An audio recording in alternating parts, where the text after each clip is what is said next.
is going on, everybody? Welcome to yet another episode of The Rose Show. As always, I'm your host, Jay. Who else but me? And today, my guest is the very talented Dirk Manning. I'm very, very happy to have this guy on, and I'm not going to get into too much here because obviously we get into it in the interview, but one of the coolest dudes I've ever met. And I say that, I don't say that about a lot of people, and at least I try not to. I know I say about that a lot on the show, but that's because the guests that I have here, they're usually targeted because they're people that I find interesting, people that I've met over the years who were great people, 9 times out of 10. Not saying that I don't interview nothing but great people. I'm just going to shut up before I keep digging myself in a hole. But anyway, yeah, he really was one of the nicest dudes I've ever met. One of the most approachable. And to me, that's key. Yeah, I was very excited when I've been trying to get him for like 6 months. We finally was able to get it worked out because I know his schedule is probably crazy. So we finally got to a point where we're both able to get in the same place at the same time. And I was happy to be able to do this before the first season ended because he's one of the people who was on my list from really day one. So yeah, the fact that I was able to get this figured out with him, because again, I've been trying for a long time. I'm very happy that I was able to pull this off. So much love and thank you to Dirk. Greatly appreciate him taking the time out of his schedule to make sure that this happened. So before we get into the interview, let's go ahead and do the whole shebang-a-bang. Be sure to join my absolutely free Patreon account. It's www.patreon.com/TheRoseShowPod. Join there, 100% free. More and more updates. I'm working on trying to figure out how to accomplish doing what I need to do on this site, and I'm figuring out more and more each day as it goes. And come 2025, you've heard me say it on this for the last couple of months now. Come 2025, I'm going to be focusing heavy on the Patreon account. Again, it's 100% free. It's the easiest way to skip the algorithm so you are up to date with the show 100% of the time, and you don't have to worry about, hey man, I haven't seen your post in days. You don't have to worry about that on Patreon. It goes directly to your email, so you'll get everything updated. And again, come 2025, I'm going to be promoting that heavily come 2025 on Patreon as opposed to Facebook and some of the other social media sites where it's pretty difficult and it seems like each month becomes more challenging getting the information to you, the viewer. So you do that. You don't have to worry about that on Patreon. It comes straight to you. So join. And again, 100% free. What do you have to lose? Nothing. It's 100% free. Go join and help your boy out. And wherever you are watching or listening to this show on right now, as I speak, be sure to like and subscribe wherever it is, YouTube, Spotify, Amazon Music, wherever. Like and subscribe because that helps the show out more than you could possibly imagine. Anyway, enough of my babbling. Let's do it, y'all. Hey, what's going on, everybody? It's Jay, and I'm here to tell you about my sponsor, W Energy. Now, what is W Energy? Well, I'm going to tell you because I myself use W Energy. Here I've got this Calio cream. It's got a great flavor to it, and not only that, it is clean energy. Energy that's not going to make you crash, not give you the jitters. I've been looking for a reason to drop all my old energy drinks that were unhealthy for me. Too much additives, too much trash in it, too much stuff that's going to make you crash, make you fall asleep at the end of the day. Not W. So how can you get your hands on some W to try? I'm going to tell you how. And I'm going to tell you how to save some money while you do it. Go to www.w.gg and at checkout, type in my new promo code, and it is Who Else. That's right. The promo code at www.w.gg is Who Else. Because, hey, who else but me, your boy Jay? I wouldn't steer you wrong, right? And when you do, make sure you tag your boy. Let me know you got some, you tried it, and I know you're going to love it. All right, everybody, it's time to stop and let you know about today's sponsor of the show, Crazy Martin's in Piqua, Ohio, one of my favorite places in the entire world to go to. Crazy Martin's has provided their customers with quality products for over 20 years, from ashtrays to water pipes and everything in between. Stop in, check out their selection, and of course, check out their pinball machines. With over 20 pins to choose from, there is something for everyone. Crazy since 1996. I don't just say this about every place. I love going to Crazy Martin's. I've always loved going to Crazy Martin's ever since I was of age to go to Crazy Martin's. It's one of my favorite places in the entire world. Me and my wife go there almost every Sunday to play pinball machines. It is one of the funnest spots in Ohio you could possibly find. It is in Piqua, Ohio. Check out their website at www.crazymartins.com.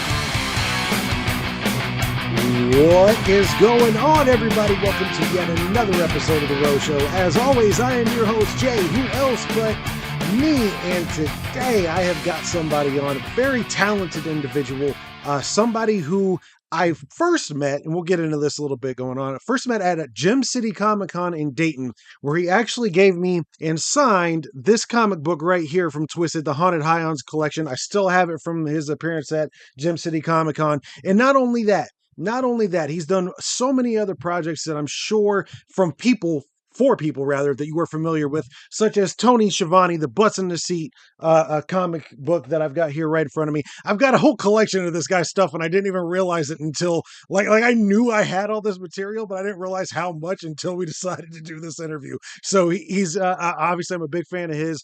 He's got amazing work, and I'm very excited to have him on. It is Dirk Manning, my friend. How are we doing today? Oh man, thank you so much. Thank you for your support. Thank you for such a kind introduction. No, I'm very, very happy to be here. Be happy to be chopping it up with you with everything going on, stuff like that. You, like I told you off the air, I'm just gonna put this out there now.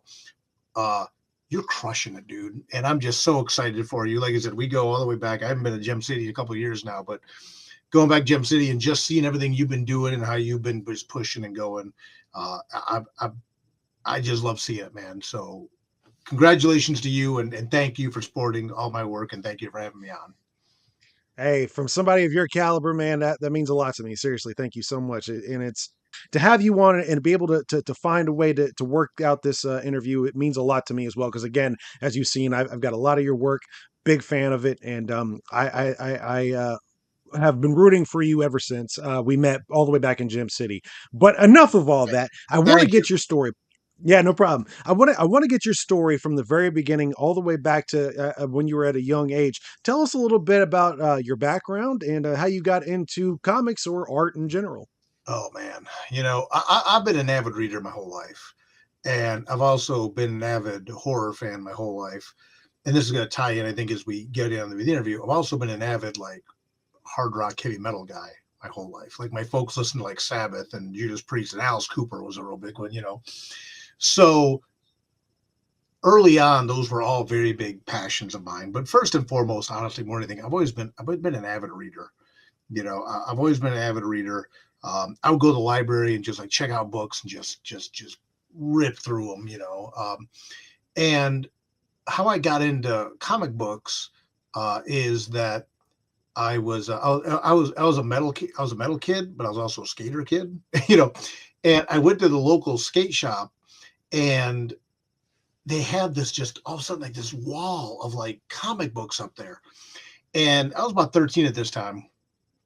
And I was familiar with comics. I saw them around and stuff like that. And again, I'd read a cereal box if I had to, so I'd see them here and there, but I was never I didn't grow up reading superhero comics, right? But what drew me to this idea was, oh my gosh, if I can find something I like, I'll have new reading material every month. I mean, that's what a nerd I was deep down, despite the skater kid, this metal kid, this horror freak, everything else is I love to read and stuff like that and consume that stuff. And you can see in talking here from my office, I'm just surrounded by books and other geeky stuff. But, so that's really how I discovered comics. And one of the things in the first three comics I got into real seriously that really flipped that switch for me were, it's crazy, but I read in pretty short order after first really kind of rediscovering the medium, Watchmen by Alan Moore and Dave Gibbons, Dark Knight Returns by Frank Miller, and then The Crow by James O'Barr. Nice. Boom, boom, boom. And I tell people, bottom line, if you want to know what my work is like and the DNA of Dirk Manning as a comic book writer, it's those three things. Reading those three books, I discovered different things about the medium and different things about how to tell stories in this medium. Because the other thing is I knew from a pretty early age I was a writer. I tell people being a writer is not a job; it's a curse, right? Because your brain's always go right. It's like having homework every day the rest of your life, you know.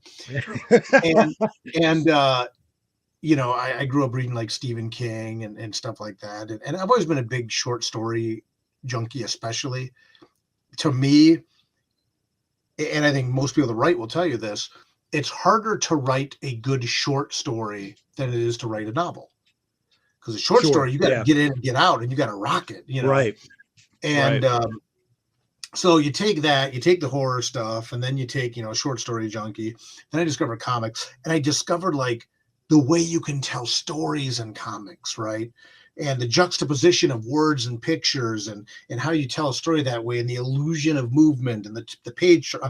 I just fell in love with the form. I fell in love with the medium, and at that point, I knew it's like, you know, this is what I'm going to do. I'm going to write comic books. This is my calling. And just finally, like it just clicked in, and you know, got started in the early 2000s with my first comic book series, Nightmare World. It was one of the first ever comic book series ever published online. We kind of helped kickstart, no pun intended, but kickstart like the online comic revolution. And this February will be my 22nd year as a published comic book author. So I've had over 20 graphic novels published, mainly creator owned, although, like you mentioned, I have done other work with you know, celebrities and things like that, like Twisted, like Tony Schiavone, Arn Anderson. You know, right now, as we're talking, we're on the Kickstarter campaign. I'm working with Cheney Entertainment to bring back the lost horror classic London After Midnight, starring Lon Chaney Sr., the lost horror film. We're adapting that as a graphic novel at londonaftermidnightcomic.com. Had to get out of the way, sorry.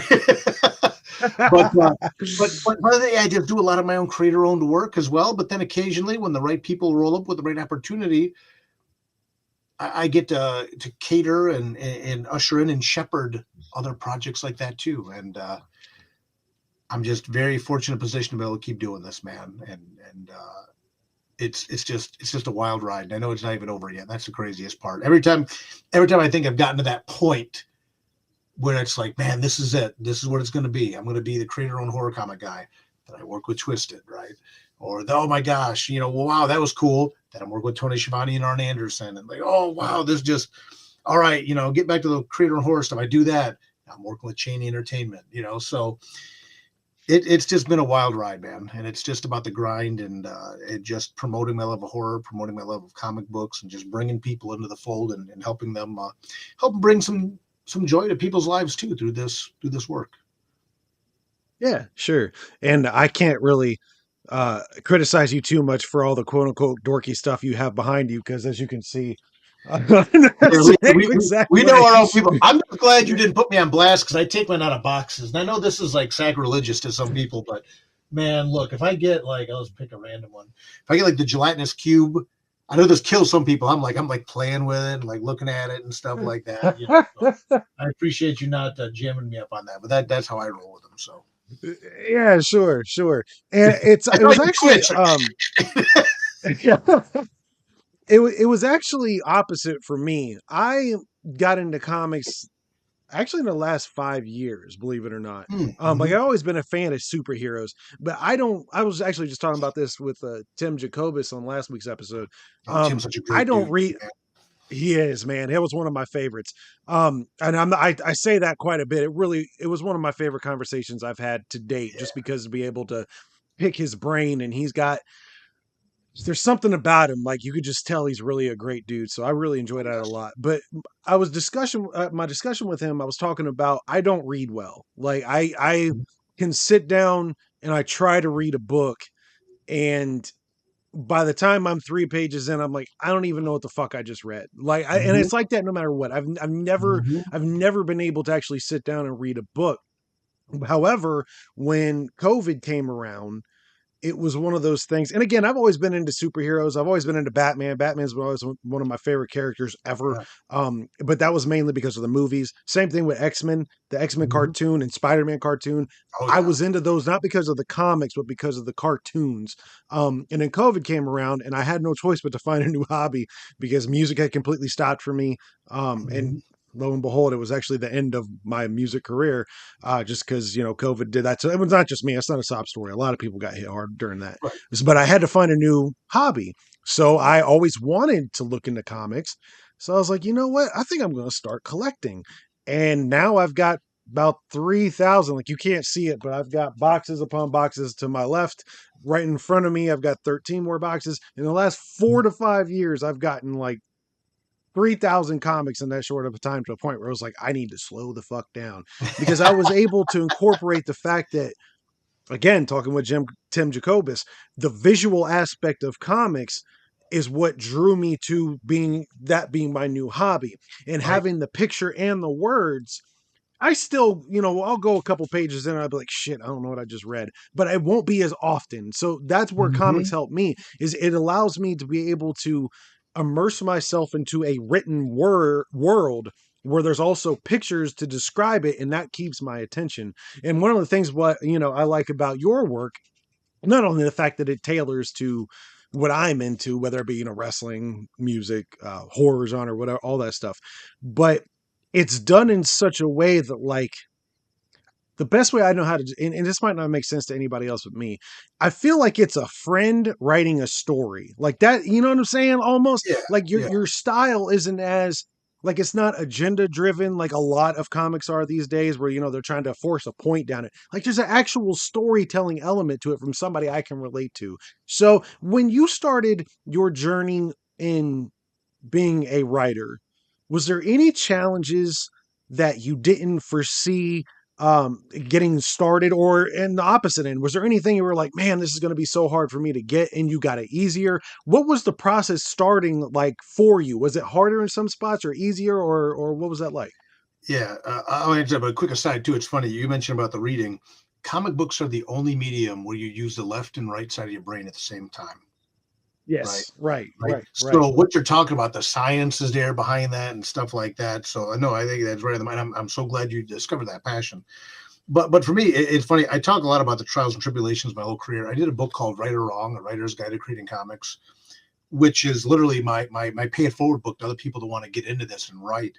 And I talk at great lengths about the highs and lows and things like that. But I think the biggest thing, gosh, I say the biggest thing, like five things come to mind about like things that are like, man, that was a lot. Uh, it's interesting because I came in at a time doing the online comic thing with Nightmare World where again, I was one of the first people doing fully realized comic books online. And I'm not saying I was the only one. Mhm. I wasn't. There was other online comics out there. So I came in at this sweet spot where it was a big deal to have a website. It was a big deal to put up 2 pages of content every Thursday and things like that. So that was really amazing. And looking back now at what we were doing and the numbers we were pulling in like early 2000 internet days and stuff, it's really impressive for a guy in the Midwest who's just self-publishing with a bunch of other artists and stuff like that, and doing that punk rock garage style. Just go 8-page story every month, 8-page story, new artist, boom, boom, boom. Um, I think one of the biggest challenges for me, and I'm just going to be real about it, was I was so hesitant. I'm trying to think of a way to say this. Doesn't sound crazy, but I'll be real. I'll just say it. One of the biggest challenges for me was I was so resistant to monetizing the work because of the fact that I wanted to keep the rights. I didn't want to be in a situation where conversely we were making money, but then but also like, how do you divide? Nightmare World is a horror anthology series, right? Every story was a different artist or art team, and I had some people come back several times. But I got invited to be at the ground floor Comixology back in the day, and I turned it down. One, because I was like, people are reading comics on their phones. Yeah, right. The screen's too small. Oops. But also the fact that like, how do I monetize this in a way that's equitable to everybody, right? And it was just so much. It was so overwhelming for me. Um, and then seeing other people turn around and take the model that I was doing and monetizing that. I've had major publishers come up to me and had me come to a private meeting and say, "Hey, Dirk, you paved this part of this path for us. Thank you." And then the meeting ends, they walk away. the meeting was like a thank you. And I'm like, and you're not bringing me in on this, or like, Webtoons, like people at Webtoons met with me and said like, hey, you're one of the OGs of this work. We want to work with you. And I'm like, okay, man, right now we're talking, let's go. But then you read the contract, like, yeah, but we're going to own everything. I'm like, Mm.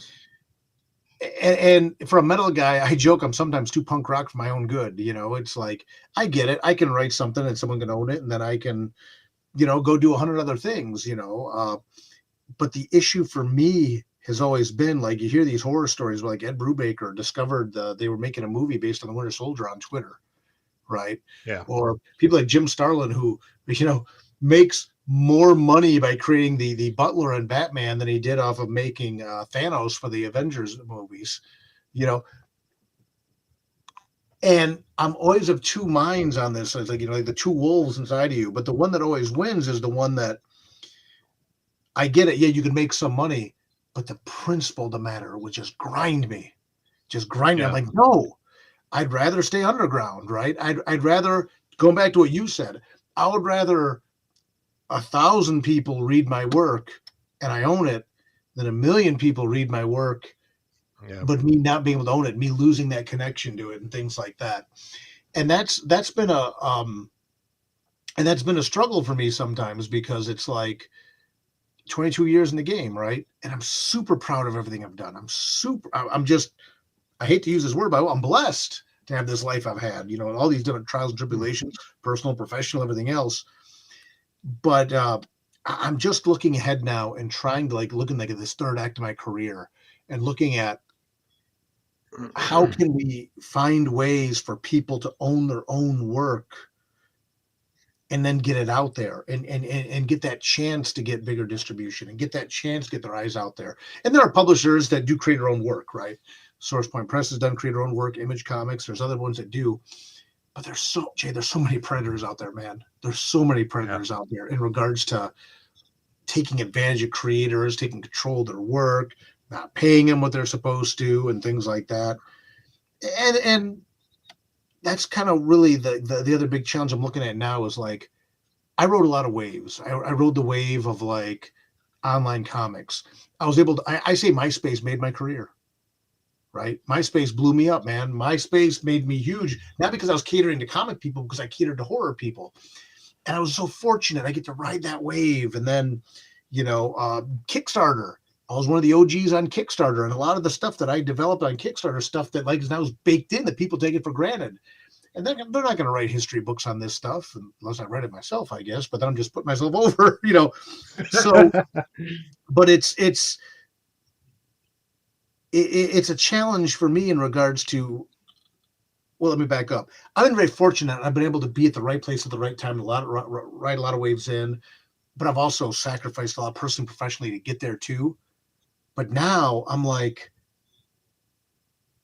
I want to feel like we blazed a bigger path for people to do this creatively and to do the, well, people not to do this creatively, but creators to do this in a way that they can carve out their own destiny the way that I was able to. I would love to see more Yeah. people get that opportunity. And that, I know that sounds like probably a really odd answer, and I apologize, but that I think about that a lot. It's like, I'm okay. I don't ever take anything for granted. Next thing I put out could be a bomb, and it could all just wash away tomorrow. But if it does, man, I've had a hell of a career. Yeah. But I want now to help others get that path into, and that takes up a lot of my thoughts right now. How can we continue? I wrote a book on it and stuff like that. I get it, but now what else can we do to help creators get their stuff out there and have access to distribution and printing in a way that'll put new voices in the world? Yeah. That's actually not a weird answer at all, especially for me, because you look at situations like go to the comedy world. Mm-hmm. Everybody was putting their albums on Spotify. Right. And then those albums started making money. And before, like when you put out a comedy record, after the first year, record labels don't give a fuck. Like you can pretty much do whatever you want to do. That's Right. just the way the You industry got your goes. people, and that was it. Yep. Exactly. Because just the way that the industry goes, once you've heard a comedy album once, After the second time, it stops being as funny. Third time stops being as Hmm. funny. So there's not a lot of returnable equity there. So they stopped caring. Once Spotify blew up and it became access, then the record labels were like, whoa, whoa, whoa, whoa, whoa, whoa. You can't put that out with giving us our cut. So all these comedians who were the ones who put in the work for writing the material, recording the material, getting the venue for the material, and the record company just did nothing more than really just distribute it. They are now at their mercy because they don't have the masters to their own work. Go to music. Well, I'll bring up somebody you know. Twisted. Twisted Right. had issues with Psychopathic Records. They couldn't get the masters to their work after they left the label. That is a problem. Even when you look at when you look at something like what I'm doing, just yesterday, as of this recording, just yesterday, I Hmm. was having a discussion with my wife because come 2025, I'm completely redoing the show intro. I'm of this show, obviously. I'm redoing a lot of different stuff, and I started working on it because that's the kind of person I am. I'm not even supposed to start working on it until the end of December, and I'm already working on it. But Hey, you're um, singing the song of my people there. I get it. yeah, right. Not even close to the start date, but I'm working on it already. I'm looking at But 2026. I feel you. I feel you on that. yes, yes, yes. And I was creating and I was showing my wife the new show intro, and I told her it's not what was the word I used for it? It's not going to offend anybody, this show intro. And she goes, when have you ever been worried about offending someone? And I was like, well, that's not really what I meant. If there's an advertiser or whatever, and they see the current show intro, which is green smoke, everybody knows what green smoke stands for. If there's an advertiser, then they see that, maybe they might not want to mess with me. And as that's coming out my mouth, I'm like, I don't mean that at all. Because if there was an advertiser that didn't want to mess with me, I would tell them to go fuck off. I'm not changing my content. So Mhm. when you said to punk rock for your own good, Yep. me, I Yep. totally get it. I would Yep. never, if somebody ever told me, listen, we really want to be on your show, but could you tone down the cussing? I would go out of my way to do a live stream telling them and everyone else who would listen just how much they can eat a bag of dicks. Because, like, I'm not going to do anything that's not me, period. It's one of the reasons why I have such a strict guidelines when it comes to like talking about today's modern stuff. People Right. hear about that enough. I'm not going to do it. I'm not going to Right. talk to you about politics because all you got to do is just open up your phone. It's going to be in your face immediately. I'm not Mhm. going to talk to you about social issues because you're here for a form of entertainment. Nobody ever will change that about me. And this is the last thing I'll say to this, and we'll move on. I'm not going to put them on blast because I think that's cornball because I don't mean it as an insult. But over the summer, I had an interview with somebody. Um, and I met them shortly after in person. And Mhm. in my intro of the show, I was making comments about the place that I was invited to go to. It was an establishment, I guess you could Okay. call it.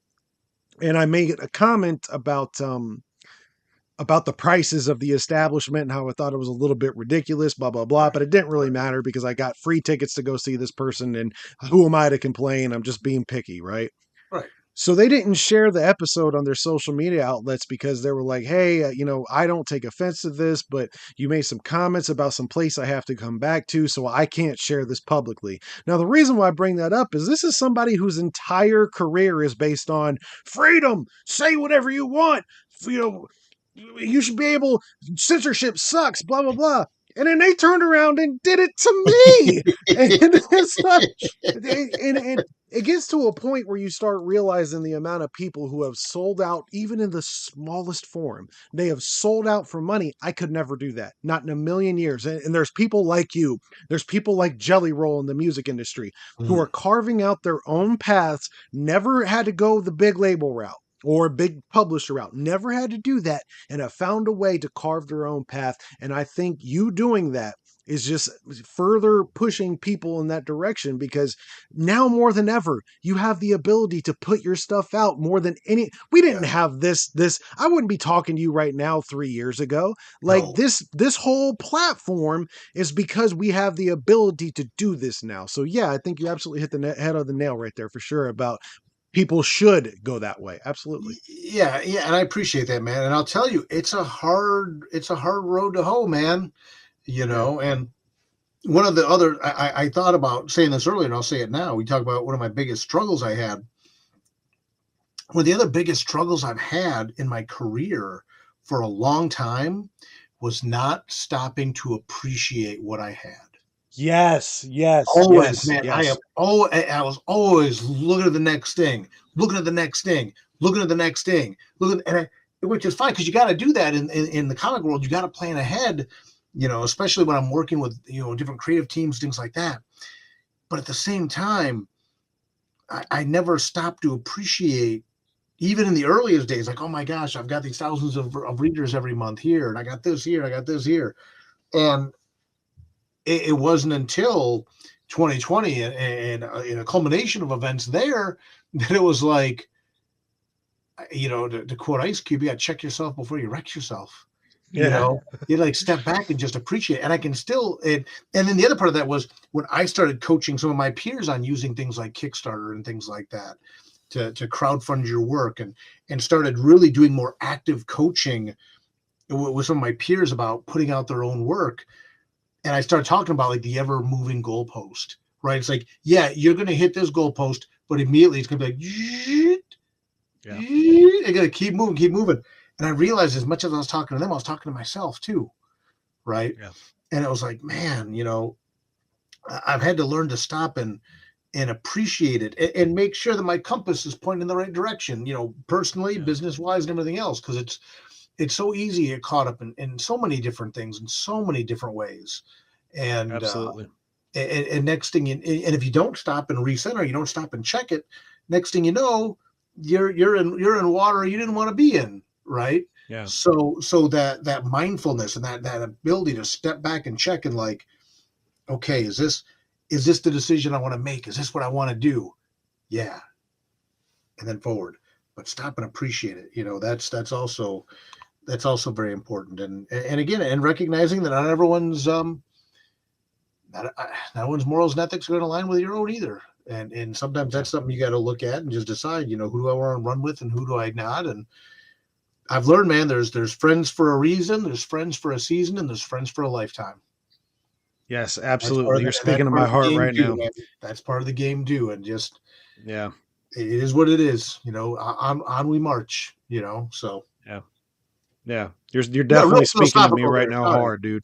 Yeah. We Well, got real deep yeah. all of a sudden. Sorry about that. Let's talk about Yeah. comic No. books. No, no, it's perfectly fine. And I kind of want to touch on something you just said because I actually just said this in a recent episode. When I was doing music at Mhm. what I would consider a high level for our scene, and right behind me, I've got about 20 show passes and flyers from tours I was on with Twisted actually. Yeah. Um, Gathering of the Juggalos contract right here. Hmm. I keep this behind me because this is the only thing I have left of all of that to appreciate. I say Hmm. that, and what I mean by that is I was in the grind so heavy when I was doing music with my band, which the band was called Menace to Sobriety. Um, we were so heavy into it, I didn't appreciate hardly any of it. Yep. And when COVID took that away from me, and my band pretty much said, we can't sustain ourselves anymore, we're done. Hmm. I realized that I was constantly working, thinking I'm going to appreciate this more someday. I'll stop and Hmm. smell the roses of the product of my work Someday. someday, Right. but Right. not now. And then it was just taken from me. And I Yeah. look at these passes, I look at some of this stuff, and I don't remember hardly anything about them. Except for if I do remember it, it will be the work to the show, not the show itself, not the reason why I worked that hard to be in front of Hmm. these people to perform. I Hmm. barely remember that at all. I remember most of the work leading up to it.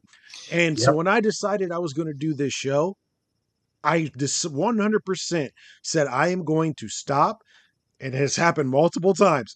The main ones were Eric Bischoff, Tim Russ, and Mhm. probably Devon Dudley, where I actually sit here and I'm like, I can't fucking believe I'm talking to these people Right. right now. I'm Right. forcing myself to do this so I don't take these moments for granted. Now, it is easier to do it because this is a recorded format and I can go back and rewatch it anytime I want. Right. Right. But Right. Right. in the moment, I'm appreciating it more. So yes, I have a deep appreciation for what you just said. Absolutely. Yeah, I Yeah. appreciate that, man. Yeah, you can't see it, but right here off camera, I've got a old timey spinner rack.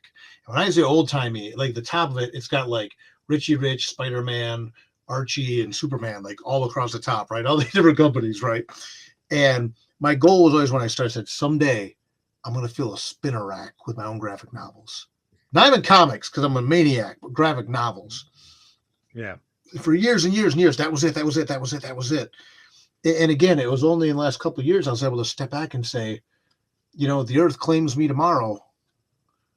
Man, that's a lot of books on that, even though it's not full yet.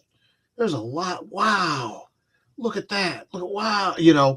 It's important, and that they call mindfulness, that grounding, and take that minute to say, man, I'm a guest at New York Comic Con.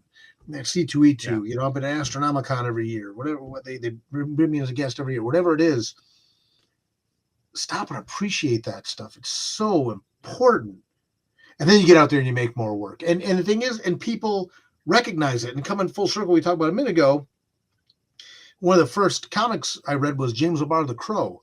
And the thing I learned from The Crow was how much emotion you can put on the page. Now, James O'Barr, who I'm lucky enough to call like a peer and kind of a friend now, he wrote and drew The Crow, and he bleeds on the page, man. But that emotional connection you get when you read that book is like, it showed me that power of the medium. And you said earlier about how, I feel like I'm reading something from a friend, and I take stuff from like James O'Barr from The Crow and like the writer Harlan Ellison, that like, whenever you read something that's a Dirk Manning book, I want people to know that's a Dirk Manning book. It doesn't matter if I'm doing a horror book, a book with Twisted, a book with a wrestler, a book with if I'm adapting a screenplay from 1927 into a graphic novel, if I'm doing, my Create Your Own Tales Mystery series, whatever it is, my goal is to let people know it's a Dirk Manning book, right? And I've had to learn to stop to appreciate the fact that people support this stuff, right? And that people enjoy it. And like you said, people feel that connection with the work when they read it. It's important to take those moments and just be thankful. But that's like in everything you do. You just gotta step back and be thankful for what you have. It's easy to look at what you don't have. It's easy to look at that moving goalpost, but man, it's more important than anything just to be thankful, be appreciative, and then find ways to pay it forward how you can as well. Which is why I appreciate you doing this podcast. So Thank you very much. I appreciate that. Well, how did you end up linking up with the guys at Twisted? Because obviously that is my first introduction really to your work was yeah, when the Haunted Hideouts series came out. Oh, Haunted Highons rather. Again, this is the series that we're talking about here, yeah, Haunted yeah. Highons. This is where I first heard your name, and obviously I've been following ever since. So how did that relationship start? Gary Reed was was published for Caliber Comics, and at that time I was doing my comic book publishing through Image Comics. Then I went over to Hmm. Devil's Due, and I was looking for a publisher to do my book Right or Wrong: A Writer's Guide to Creating Comics. And I knew Gary, and I wanted to work with Gary very much. And I had a lot of respect for Gary. Gary's one of the OG guys, a Detroit guy. He again published The Crow way back in the day. People like Brian Michael Bendis, David Mack, James O'Barr, all these creators that became big names in the industry. Many of them funneled through Caliber when they started. And I got to know Gary through a convention he ran called Detroit Fanfare. And I went to him to publish my book, Right or Wrong: A Writer's Guide to Creating Comics. So Gary knew who I was, knew my hustle, knew my background also as a music journalist before I started writing comics. I had music journalism for about 10 years. And he told me one day, he goes, "Hey, Dirk, I got this band that wants to do a comic. And I know some of the people involved, someone introduced him, and he goes, I don't know if it's your style of music, but I think you'd be the right one to do this, even though it's not your style of music." I said, "Well, who's the band?" He goes, they're a rap band out of Detroit called Twisted. And I started laughing. And I said, "Yeah, that's fine. We can have that conversation." In my music journalism days, I worked with ICP, Mm. like Riddlebox, Tunnel of Love, all the way, through Malenko and stuff like that. I knew Twisted when they were House of Crazies. Now, they didn't Okay. know me Wow. personally. But I knew who they were from my music journalism days and stuff like that. So when Gary comes to me like, "Well, they're Twisted, they're like this rap stuff," I said, "Yeah, no, we can have that conversation for sure." And I didn't tell Jamie and Paul that I knew who they were from back in the day. I think I did tell them. I said, look, I worked with ICP back in the day, and just kind of let it sit there for a long time. But what happened then was Gary unfortunately passed very suddenly, very unexpectedly. Right when we were getting ready to close the deal on the first Haunted Highlands one shot that was going to come out through Caliber. So I went to George Valakis, who's Twisted's manager from Magic Ninja Entertainment, and I said, look, we lost Gary. I still want to do this book. I still believe in this. And I told him, I said, what we need is a publisher with national distribution. And I didn't know what was going to be going on with Caliber when Gary was gone. I said, but I know this publisher up in Saginaw, Source Point Press. And I said, they'll treat us right. I said, they don't have national distribution yet. But if you trust me on this, I said, I still want to do the one shot. And I'm going to see if we can talk to them and we can get into Diamond. We can get national, which was the only big game in town at the time. So then just so happens that at the same time, Source Point Press was trying to push towards national distribution. Source Point Press is someone else I wanted to work with for a long time as well. But again, I was doing stuff with Devil's Due, with Image Comics before that. So I go to them and I say, look, I got this comic. This could be a really big deal. I said, but we need, I got an amazing art team on this book. These two artists I want to work with forever, Mariana Piscosta and Alessandro Fornassari. They're going to rock this. This is going to be a thing. This is going to be a thing, but we need national distribution because they're a nationally touring band. Well, just by, again, riding the wave of coincidence and synchronicities and everything else, they had just managed to start syncing up, closing a deal for national distribution. So I went back to George and to Twisted, and I said, look, this is the publisher to go with. They said, okay, we trust you. We'll do it. The original Haunted Highlands one shot was one of the first 3 books that Source Point Press ever put out for national distribution. We've been off to the races ever since. Haunted Highlands, the first 2 volumes, got nominated for a total of 4 Ringo Awards. Great success with the book. I love writing it, and I've rolled deep with MNE and Twisted and everything like that, along with the other stuff I do ever since. Yeah. And I've already earlier this month with Insane E, I've already done a George Vlahakis blow fest, so I'm not going to do that again. But I am going to say he's a good dude. He's given me. I have a lot of Yeah. love. I have a picture right above here. I'll show you real quick. Just I normally don't reach up. You might now. Picture me, George, Mariana Alessandro from one of the earliest Comic-Cons, man. Yeah. Then the badges up here when Haunted Highlands was on the badge at New York Comic-Con. We went with Twisted from New York Comic-Con to San Diego Comic-Con, and I just love working on that book with them. I have a lot of respect for the guys. Again, they're underground. They grind. They do their own thing. They're masters of their own destiny. Funko wouldn't give them their own toys. They made their own toy line. Then Funko picked them up anyway after that. Right. Worked out in the end for me. It worked out real well for them, when they weren't happy with what's going on Psychopathic, they carved their own path with Magic Ninja and stuff like that. And I respect that grind. They have so much, as well as just liking them a lot personally and as well as professionally. Yeah, I did music journalism for about 10 years before I started writing comics, because I knew, again, I've always been a writer, and I knew I wanted to write comics, but I also knew I needed to take some time to really learn the craft and get into it the right way. So I joked, to keep my hand moving, I was going to start doing entertainment journalism. Well, that ended up being like a 10-year side hustle in entertainment journalism. So I ended up working with, being, local to Detroit area. I ended up working with ICP from Ringmaster all the way up through Malenko, and I was there when Disney pulled the record and stuff. We and all that. Oh wow! Yeah. I was Violent J leaving me voicemails on my answering, not even a voicemail, it was like my answering machine tape. We were setting up interviews and stuff. So yeah, I just worked with them from a press perspective, because gotcha. A lot of people were not hip to what they were doing at the time, and I said, look, this is real. I said, this is the new punk rock movement right now, what they got going on. And so I worked with them for, I mean, I haven't talked to them in many years now, right? But at that time, that was all part of it. But then through that, I knew House of Crazies, who then became Twisted. I saw them as Twisted. And then again, man, just those synchronicities. Years later, Gary Reed, who I gave him the Right or Wrong book on a handshake deal. Before we had a contract, like, yeah, man, we're in, let's go. And then Gary said, yeah, I got this band. And Right. there we are. Hey, I'm a firm believer on everything happens for a reason. That's for sure. We've been getting so philosophical. Might as well keep the train rolling. The other thing is, you got to play to win. You know, Yes. you got to get in there. You got to do it. Like you were talking about with a band. You know, you want to have those experiences. You got to play. You got to practice. You got to grind. And it doesn't come without a lot of sacrifice. It doesn't come without a lot of sacrifice. But you got to play to win. And you keep swinging that hammer, and sometimes that rock will, that's what's going to make that rock break, right? And yeah, and then here we are. Here we are. Well, as we wind down here, Mhm. first and foremost, I want to say thank you for taking time out of your busy schedule to get this set up.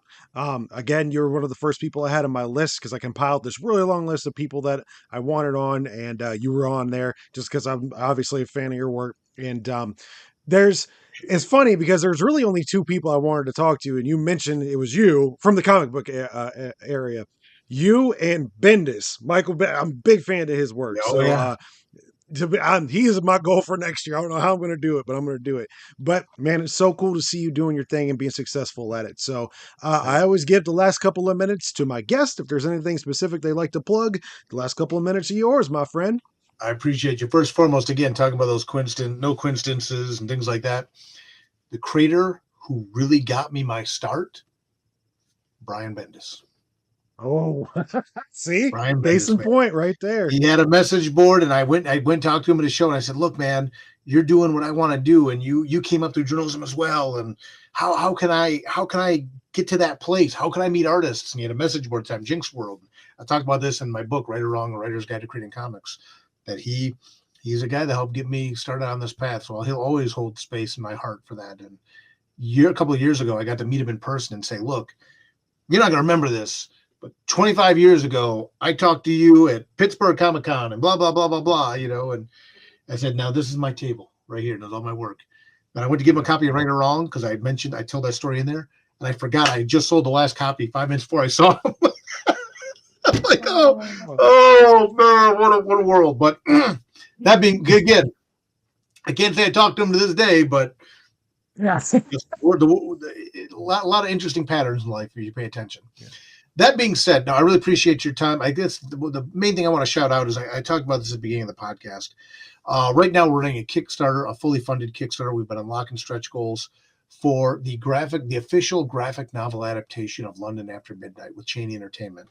This is the lost 1927 horror film, the first vampire in American cinema. Film's been lost for decades. A lot of people don't know the name London After Midnight, but they know this image right here, Yes. right? This.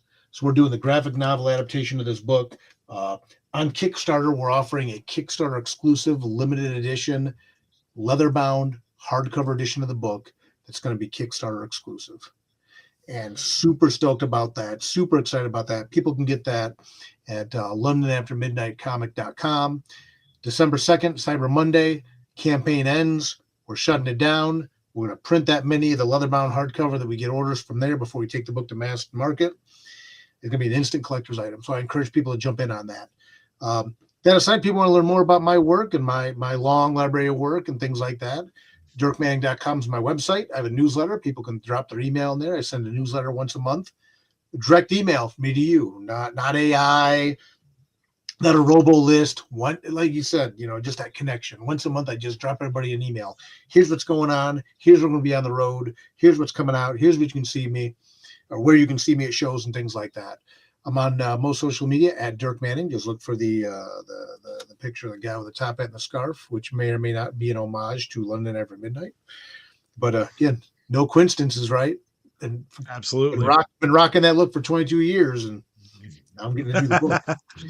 But yeah. So DirkManning.com. But right now, I would say check out the Kickstarter. If you've never been involved in a Kickstarter I've run, we throw a party, man. We give you the limited edition, leather-bound hardcover edition of the book, or we'll trick it out. We've unlocked signatures in the book and things like that, all kinds of cool stuff.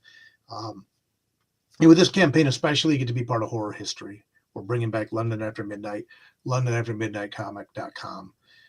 And just learn more about me, DirkManning.com. I'm on Instagram, Facebook, all that stuff at Dirk Manning. Just look for the picture of the guy with the top hat and the scarf, and that's me. Awesome. Dirk, thank you so much, my man. It's been a pleasure. Absolutely a pleasure. Thank you, my friend. I appreciate your patience getting this set up, and looking forward to what you got coming in the next season.